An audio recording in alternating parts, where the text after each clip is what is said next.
মোহন Bengali টেলসের আজকের নিবেদন বিভূতিভূষণ বন্দ্যোপাধ্যায়ের একটি ভূতের গল্প কবিরাজের বিপদ। গল্প শুরুর আগে আপনাদের কাছে আমাদের একান্ত আবেদন, যদি আমাদের গল্প আপনাদের ভালো লাগে তবে প্লিজ সাবস্ক্রাইব আওয়ার চ্যানেল। শুরু হচ্ছে আজকের গল্প বিভূতিভূষণ বন্দ্যোপাধ্যায়ের কবিরাজের বিপদ।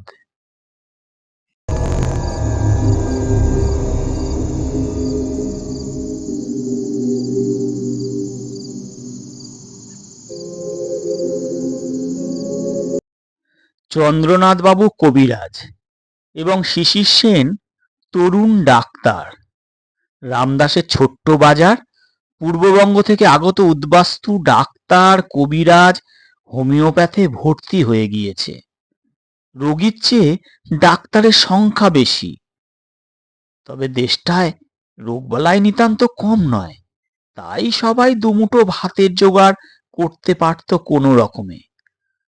চন্দ্রনাথ বাবুর বয়স ৫৫-৫৬, শিশির সেনের বয়স ওই ২৬-২৭। ওদের ডাক্তারখানা রাস্তার এপার ওপার, রোগীপত্তর প্রায়ই থাকে না। দুজনে বসে গল্প সল্প করে। বয়সের তারতম্য যতই থাকুক, দুজনে খুব বন্ধুত্ব। চন্দ্রনাথবাবু এসেছেন খুলনা জেলার হলদিবুনিয়া থেকে, আর শিশিরবাবু যশোর শহর থেকে। কাজকর্ম না থাকলে যা হয়ে থাকে, দুজনে বসলেই তর্ক আর দ্বন্দ্ব। তর্কের বিষয়বস্তু প্রধানত মানুষের মৃত্যুর পর কি হয় এই নিয়ে। চন্দ্রনাথবাবু বললেন, তাদের গ্রামের একজন সাধু ছিলেন। তিনি ভূত নামাতে পারতেন। অনেকবার তিনি ভূত নামাবার চক্রে উপস্থিত ছিলেন। নিজে চোখে ভূতের আবির্ভাব দেখেছেন, ভূতের কথা শুনেছেন নিজের কানে। সাধু একজন বড় মিডিয়াম। তার মধ্যে নাকি ভূতের দল পৃথিবীতে নিজেদের প্রকাশ করে। শিশির সেন বললেন, রাবিশ। চন্দ্রনাথবাবু বললেন, তোমার বলবার কোনো অধিকার নেই এখানে। তুমি ছেলে মানুষ, কতটুকু তোমার অভিজ্ঞতা? অভিজ্ঞতার কোনো দরকার হয় না, কমন সেন্সের প্রশ্ন এটা।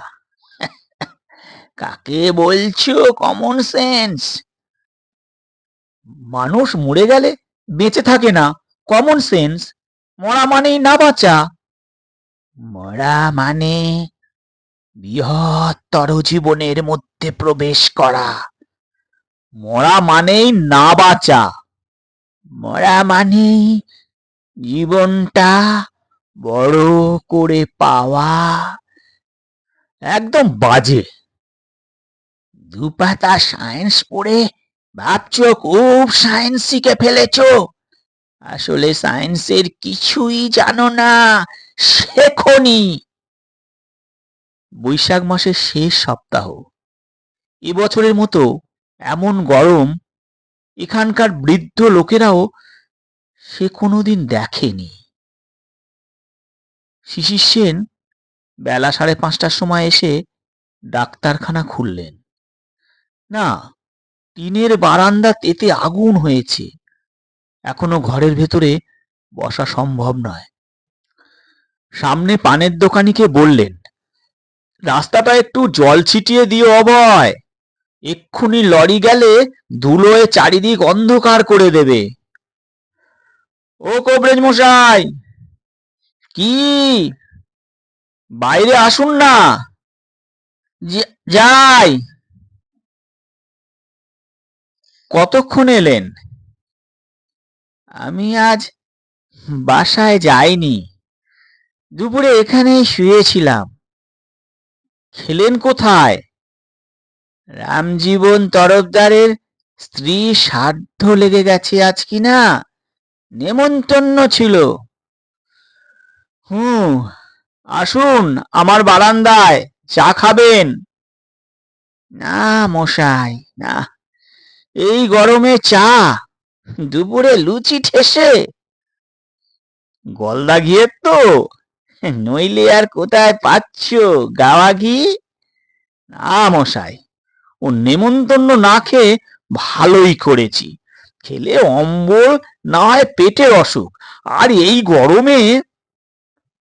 চন্দ্রনাথ বাবু ডাক্তার সেনের বারান্দায় এসে বসলেন এবং চাও খেলেন। পরে যথারীতি ভূতের গল্প শুরু হয়ে গেল। চন্দ্রনাথ বাবুর মধ্যে একটা সময়পটু আত্মা বসে থাকে। অবিশ্বাসীর সঙ্গে যুদ্ধ করেই তাঁর তৃপ্তি। শিশির সেন ভূত বিশ্বাস করুক না করুক, তাতে চন্দ্রনাথ কবিরাজের কি? জিনিসটা যদি সত্যি হয়, তবে শিশির সেনের অবিশ্বাস সেটার কি হানি করতে পারে? চন্দ্রনাথ বাবু সেটা বোঝেন না যে এমন নয়, বোঝেন সবই। তবু যদি একজন অবিশ্বাসীকেও একদিন আলোতে এনে হাজির করা যায়। ইসলাম ও খ্রিস্ট ধর্মে দিগ্বিজয়ী প্রচারকদের আশা যেন তার মধ্যে এসে বাসা বেঁধেছে। সত্যের আলোতে এইসব অসৎ মূর্খ ছেলে ছোকরাদের আনতেই হবে, তবেই প্রকৃত শাস্তি দেওয়া হবে এই দাম্ভিকদের।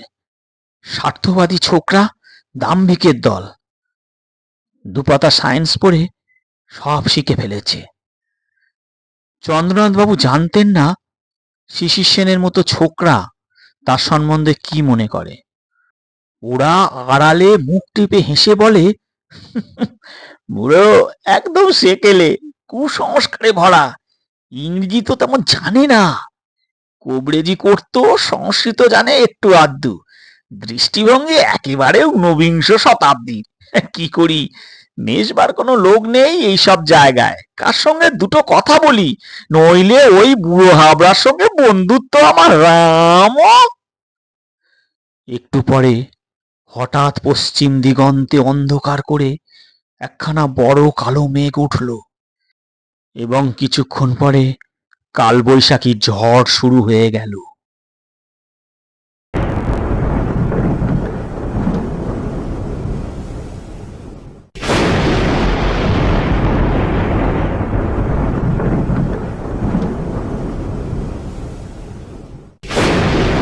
চন্দ্রনাথ কবিরাজ নিজের কবরেজখানার জানলা দরজা বন্ধ করতে ছুটে গেলেন।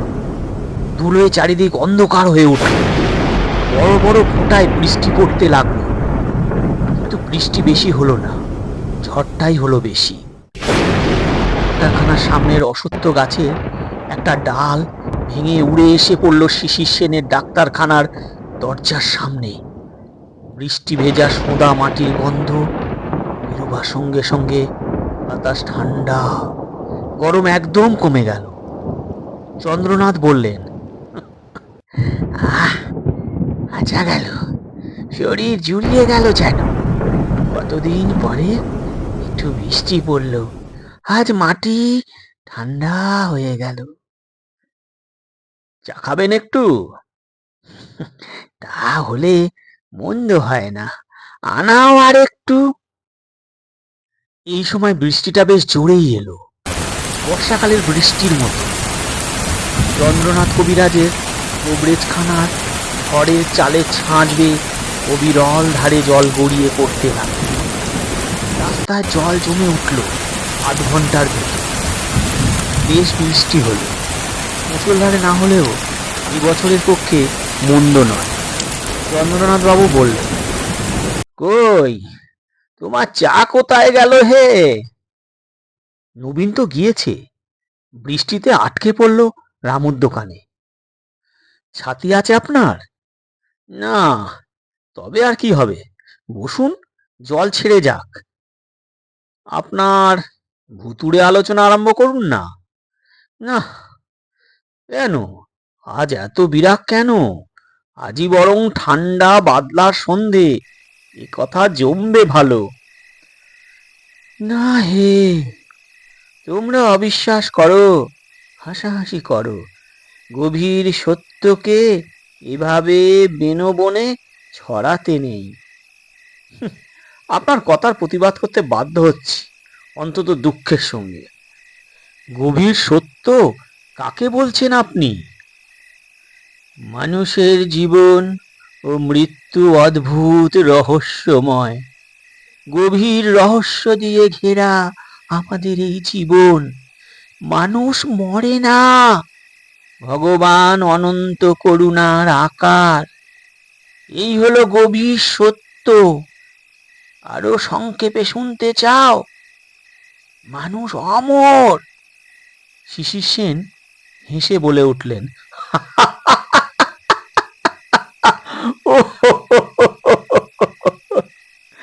তবে আপনি কবরেজি করেন কেন? মানুষ যদি অমর তবে? তার এই দেহটা অমর নয়, তার এই দেহটা অমর নয়, তাই কবিরাজি করি। আর এতদিন পরে কথাটা বলি, কবিরাজি করতে গিয়েই এই সত্যটা টেরও পেয়েছি। কিভাবে? এই সময় নবীন চাকর ভিজতে ভিজতে চা নিয়ে এসে টেবিলের উপর রাখলে। শিশির সেন বললেন, বিস্কুট কই রে, আনিসনি? যা নিয়ে আয় চারখানা। আসুন, এইবার বলুন কিভাবে? চন্দ্রনাথ কবিরাজ চা খেতে খেতে গম্ভীর মুখে বললেন,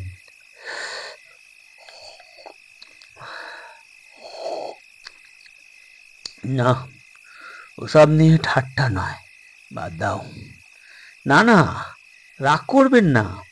কি করে সত্যটা টের পেলেন কবিরাজি করতে গিয়ে, বলুন না। বেশ বাদলা সন্ধ্যা।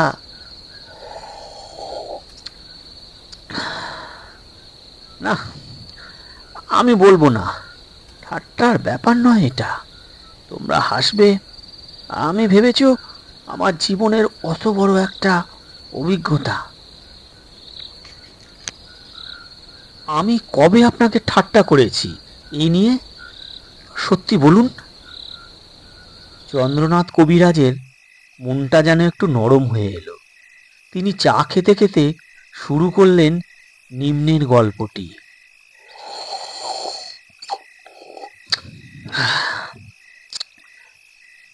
আমি নিজে যা দেখেছি তা অবিশ্বাস করি কি করে। ঘটনাটা গোড়া থেকে বলি। পাকিস্তানে আমার বাড়ি ছিল খুলনা জেলার হলদিবুনিয়া গ্রামে। আমার বাবার নাম ছিল ত্রিপুরাচরণ শাস্ত্রী। সেকালে বড় নাম ডাকওয়ালা কবিরাজ ছিলেন তিনি।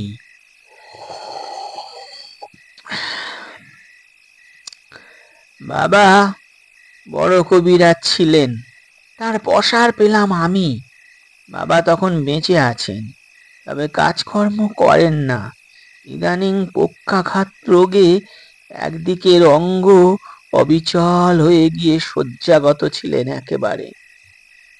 নাম করা সেকেলে কবিরাজির ছেলে হিসেবে বড় বড় বাঁধা ঘর ছিল, যারা অসুখ বিসুখে আমাকে ছাড়া আর কোনো চিকিৎসককে ডাকতেন না। মালমাঝির পাকরাশি জমিদার ছিলেন এমন একটা বাঁধা ঘর। সেবার কার্তিক মাসের শেষে জমিদার হরিচরণ পাকরাশি ডেকে পাঠালেন তার ছেলের অসুখ। আমি গিয়ে দেখলাম ছেলেটার বিষম জ্বর, যাকে আপনারা বলেন টাইফয়েড। 15-16 বছরের বয়সে ও রোগের পক্ষে ততটা সুবিধাজনক নয়। আমাকে জমিদার বাবু হাত ধরে অনুরোধ করে বললেন, আপনাকে এখানে থাকতে হবে কবিরাজ মশাই। যা লাগে তাই আপনাকে দেব, ছেলেকে বাঁচিয়ে দিন। আমি রোগীর অবস্থা দেখে ভয় পেয়ে গেলাম। পেট ফাঁপা, বুকে সর্দি কাশি, নাড়ির গতি আপনারা যাকে বলেন ইন্টারমিটেন্ট ভুল বকা, সব খারাপ লক্ষণই বর্তমান। বাঁচানো বড়ই কঠিন। ভগবান ধন্বন্তরীকে স্মরণ করে কাজে লেগে গেলাম। জয় ধন্বন্তরী বাবা, একে রক্ষা করো বাবা, একে রক্ষা করো। সেদিন সন্ধ্যার পর নারীর অবস্থা ভালো করে আনলাম। পেট ফাঁপাও অনেকটা কমে গেল, ভুল বকুনি খানিকটা কমলো। আমি খানিকটা নিশ্চিন্ত হয়ে বিশ্রামে গেলাম রাত্রি 1 প্রহরের পর। পাকরাশি জমিদারদের বাড়ি তো দোমহলা। বাইরের একদিকে দোল মঞ্চ, নাট মন্দির আর গোবিন্দ মন্দির, ডাইনে সদর কাছারি আর মহাভেজখানা। মহাভেজখানার দক্ষিণ আমলাদের থাকবার কুঠুরি, সারি সারি অনেকগুলো। আমাদের বাসার পূর্ব দিকে বড় পুকুর, এই পুকুরে 3 দিকে বাঁধানো ঘাট। পূব পাড়ের ঘাট বাইরে লোকেদের জন্যে, বাকি দুটো ঘাট আমলাদের জন্য। বাইরের মহলের মাঝখানে সদর দেউড়ি। এই দেউড়ির দুপাশে 2 বৈঠকখানা। আমার বাসা নির্দিষ্ট হয়েছিল বাঁদিকের বৈঠকখানার পাশের কুঠুরিতে। সাদা ধবধবে চাদর পাতা, দুটো বড় বড় তাকিয়া, মশারি খাটানো, চমৎকার বিছানা করে দিয়ে গিয়েছিল বাড়ির ঝি। খাওয়া দাওয়া শেষ করে আমি বাইরে বসে অনেকক্ষণ রোগীর বিষয়ে চিন্তা করলাম। কাল সকালে কি কি অনুপান দরকার হবে সেগুলো মনে মনে ঠিক করে রাখলাম।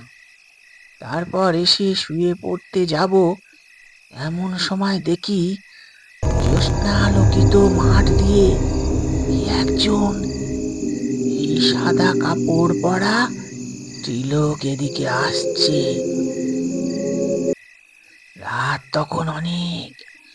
এত রাতে একা কে মেয়ে এদিকে আসছে বুঝতে পারলাম না। মেয়েটি এসে দেউড়ি দিয়ে বাড়ির মধ্যে ঢুকলো। 15 মিনিটের মধ্যেই আবার সে বার হয়ে মাঠের দিকে চলে গেল। আমি ভাবলাম আমলাদের বাড়ি থেকে যদি কোনো স্ত্রীলোক দেখতে আসে, তবে এত রাত্রে আসবে কেন? একাই বা আসবে কেন? ঘড়িতে ঢং ঢং করে 12টা বাজলো দেউড়িতে।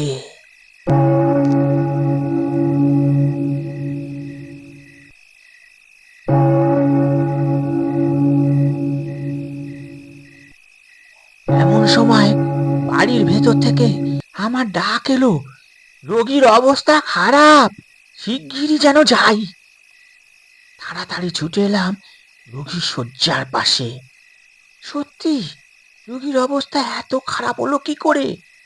1.5 ঘন্টা আগেও দেখে গিয়েছি রোগী বেশ আরামে ঘুমুচ্ছে। এখন তার জ্বর হঠাৎ বড্ড বেড়ে গিয়েছে, অথচ চোখ দুটো জবা ফুলের মতো লাল। নাড়ির অবস্থা খারাপ। জ্বর এত কম দেখে ঘাবড়ে গেলাম। বেজায় ঘামতে শুরু করেছে রোগী। মস্ত বড় সংকটজনক অবস্থার মুখে এসে পড়ল কেন এভাবে হঠাৎ? তক্ষুনি কাজে লেগে গেলাম। আমিও ত্রিপুরা কবিরাজের ছেলে, উপযুক্ত গুরুর শিষ্য, দম্বার পাত্র নই। 1-2 ঘন্টার মধ্যে রোগীকে চাঙ্গা করে তুলে শেষ রাতে ক্লান্ত দেহে বাইরের ঘরে বিশ্রাম করতে গেলাম। এক ঘুমে একেবারে বেলা 8টা। উঠে রোগী দেখে এলাম, বেশ অবস্থা, কোনো খারাপ উপসর্গ নেই। সারাদিন এভাবেই কাটলো। রোগীর অবস্থা দেখে বাড়ির সকলে খুব খুশি। আমার সারাদিনের মধ্যে বিশেষ কোনো খাটুনি নেই। দুপুরবেলা খুব ঘুম দিলাম। বিকালে এমনি করে বড় পুকুরে মাছ ধরতে গেলাম আমলাদের মধ্যে একজন ভালো বার্সেলের সঙ্গে। সেরখানেক একটা পোনা মাছও ধরলাম, মনে খুব ফুর্তি। সেদিন রাত্রে বাইরের ঘরে শুয়ে আছি, এমন সময় দেখি দূরে মাঠের দিক থেকে যেন সেই স্ত্রীলোকটি এদিকে আসছে। আর সারাদিনের মধ্যে মেয়েটির কথা একবারও আমার মনে হয়নি। এখন আবার তাকে আসতে দেখে ভাবলাম ইনি নিশ্চয়ই একজন কোনো আত্মীয় হবেন। দূর গ্রাম থেকে দেখতে আসেন ঘরের কাজকর্ম সেরে। কিন্তু একা আসেন কেন? হঠাৎ মনে পড়ে গেল কাল এই মেয়েটি রোগীকে দেখে চলে যাবার পরই রোগীর অবস্থা খারাপ হয়ে গিয়েছিল। মনটা যেন খারাপ হয়ে গেল।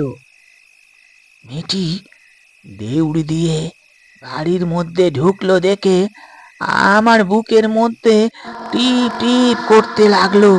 কেন কি জানি কান খাড়া করে রইলাম বাড়ির দিকে। আরামে ঘুমোতে যাচ্ছিলাম, কিন্তু বিছানা ছেড়ে চেয়ারে বসলাম। ঘড়িতে ঠিক সেই সময় 12টা বাজলো।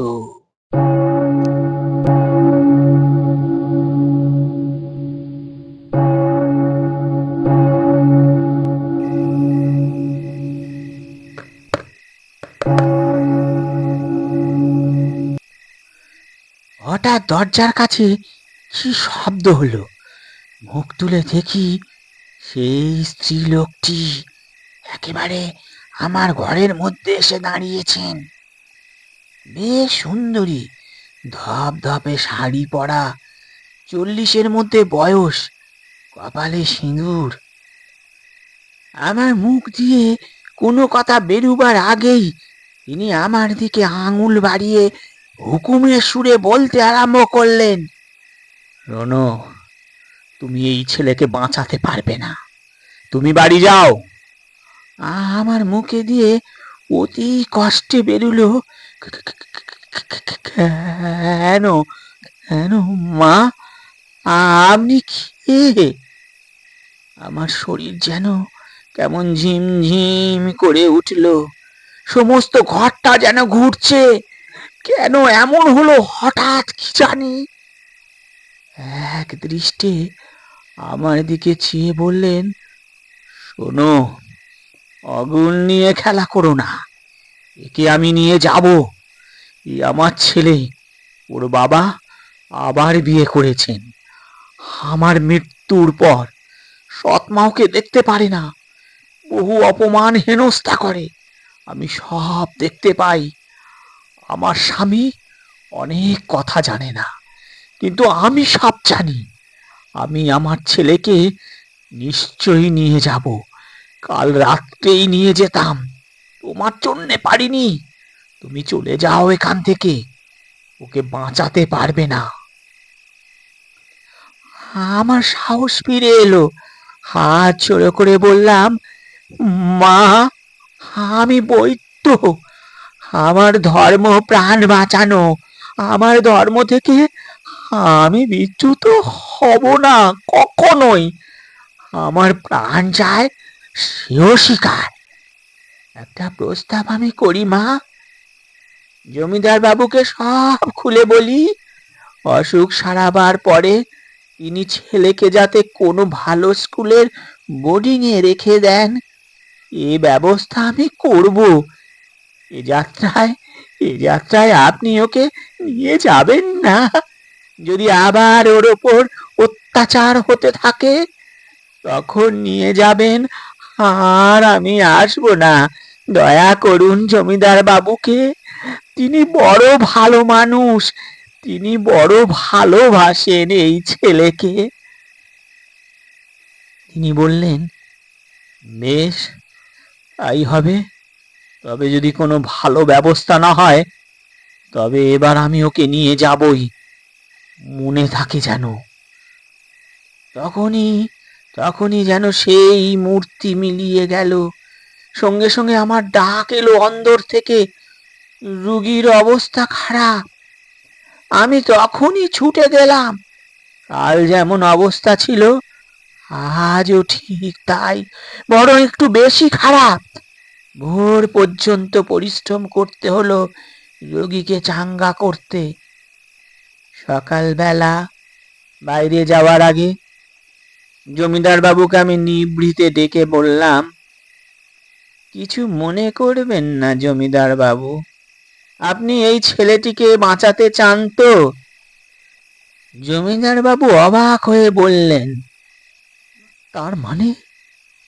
তার মানে হচ্ছে এই, আপনি জানেন না এই ছেলেটির উপর ওর সৎ মা বড় অবিচার করেন। কাল ওর মা আমার কাছে এসেছিলেন, শুনুন তবে। সব কথা খুলে বললাম। জমিদার বাবু প্রথমটা অবাক দৃষ্টিতে আমার দিকে চেয়ে রইলেন, তারপর হঠাৎ কেঁদে ফেললেন। পরে বললেন,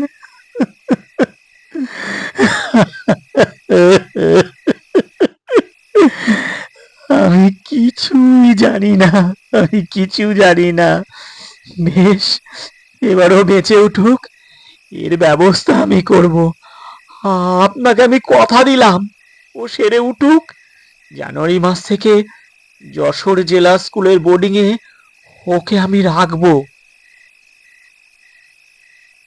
কেমন, ঠিক তো? এবার কিছু হলে আমি কেন, কেউ আর ওকে বাঁচাতে পারবে না। আমি কথা দিচ্ছি কবরেজ মশাই, আমি কথা দিচ্ছি। বেশ, নির্ভয়ে থাকুন, আপনার ছেলে সেরে গিয়েছে। আগামী মঙ্গলবার ওকে পথ্য দেওয়ার ব্যবস্থা করব। আপনি পুরনো চাল কিছু এর মধ্যে জোগাড় করুন। পরের দিন জ্বর ছেড়ে গেল রোগীর। শিশির সেন এক মনে গল্প শুনছিলেন। বললেন, সেরে উঠল? নিশ্চয়ই।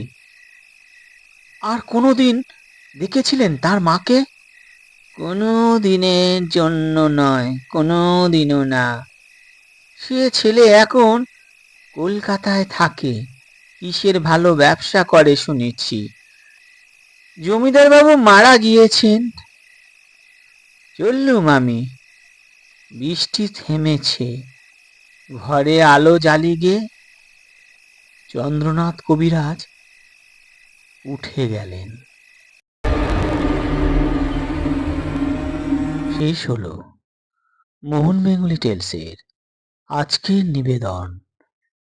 বিভূতিভূষণ বন্দ্যোপাধ্যায়ের লেখা একটি ছোট ভূতের গল্প, কবিরাজের বিপদ। নমস্কার, সকলে ভালো থাকবেন। আর হ্যাঁ, অবশ্যই মোহন বেঙ্গলি টেলসের সাথে থাকবেন। ধন্যবাদ।